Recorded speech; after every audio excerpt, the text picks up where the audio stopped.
సాక్షి TV ప్రసారాలను నిలిపివేయడం చట్టరీత్యా నేరం. సాక్షి టీవీ ప్రసారాల కోసం మీ స్థానిక కేబుల్ ఆపరేటర్ని వెంటనే సంప్రదించండి. డిటిహెచ్లో, ఇంటర్నెట్లో కూడా సాక్షి టీవీ ప్రసారాలను వీక్షించవచ్చు. ఏపీలోని దక్షిణ కోస్తా జిల్లాలకు అత్యంత అప్రమత్తత ప్రకటించింది ఐఎండీ. 27, 28 తేదీల్లో ఏపీలో భారీ నుంచి అత్యంత భారీ వర్షాలు పడతాయని వాతావరణ శాఖ అధికారులు చెప్పారు. ఈ నెల 27 బాపట్ల, ప్రకాశం, వైఎస్ఆర్, నెల్లూరు, అన్నమయ్య, తిరుపతి జిల్లాలకు రెడ్ అలర్ట్ జారీ చేశారు. 20 సెంటీమీటర్ల పైగా వర్షపాతం నమోదయ్యే ఛాన్స్ ఉందని చెప్తున్నారు. నంద్యాల, చిత్తూరు, పల్నాడు, గుంటూరు, కృష్ణా, తూర్పుగోదావరి, కోనసీమ జిల్లాలకు ఆరెంజ్ అలర్ట్ జారీ చేశారు. ఈ నెల 28న కాకినాడ సమీపంలో తీరం దాటనుంది మోంతా తీవ్ర తుఫాను తీరం దాటే సమయంలో కాకినాడ, ఉభయ గోదావరి, ఏలూరు, గుంటూరు, పల్నాడు, బాపట్ల, ప్రకాశం, వైఎస్ఆర్ జిల్లాల్లో భారీ నుంచి అత్యంత భారీ వర్షాలు కురిసే ఛాన్స్ ఉంది. గంటకు గరిష్టంగా 90 నుంచి 100 కిలోమీటర్ల వేగంతో గాలులు వీస్తాయని అధికారులు చెబుతున్నారు. అనకాపల్లి జిల్లాలో పాఠశాలలకు 27, 28, 29 ఈ 3 రోజులు సెలవులు ప్రకటించారు జిల్లా కలెక్టర్. మోంతా తుఫాన్ నేపథ్యంలో మత్స్యకారులను అప్రమత్తం చేశారు అధికారులు. ప్రధాన పోర్టుల్లో 3వ నెంబర్ ప్రమాద హెచ్చరిక జారీ చేశారు. సముద్రం అలజడిగా మారడంతో విశాఖ షిప్పింగ్ హార్బర్ నుంచి వేటకు వెళ్లిన 82 బోటుల్లోని మత్స్యకారులను వెనక్కి రావాలని ఆదేశించారు. సముద్రంలో ఉన్న వారంతా సమీపంలో ఉన్న హార్బర్లకు వెళ్లిపోవాలని ఫోన్లు, నౌకామిత్ర యాప్ ద్వారా సూచిస్తున్నారు.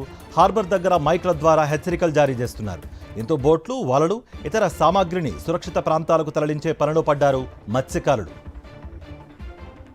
ఇదే అంశానికి సంబంధించి మరింత సమాచారం మా ప్రతినిధి అనిల్ అందిస్తారు. అనిల్, 3వ నెంబర్ ప్రమాద హెచ్చరిక జారీ చేశారు అధికారులు. వీటి దగ్గర ఎటువంటి సమాచారం ఉంది?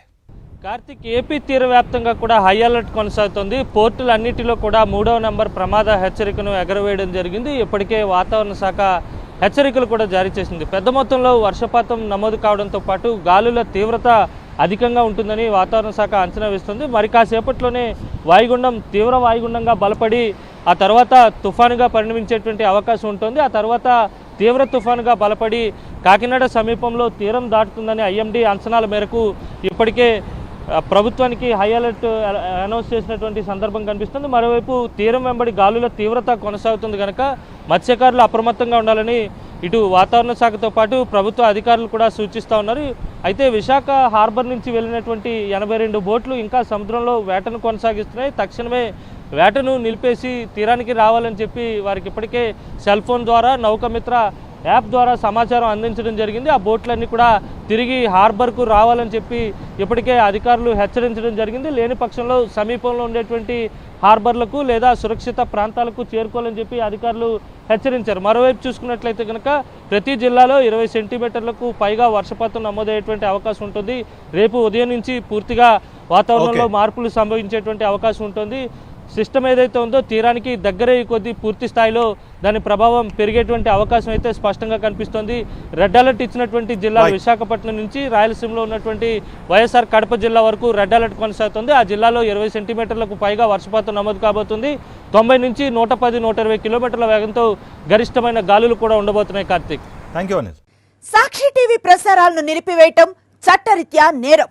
సాక్షి టీవీ ప్రసారాల కోసం మీ స్థానిక కేబుల్ ఆపరేటర్ను వెంటనే సంప్రదించండి. డిటిహెచ్లో, ఇంటర్నెట్లో కూడా సాక్షి టీవీ ప్రసారాలను వీక్షించవచ్చు.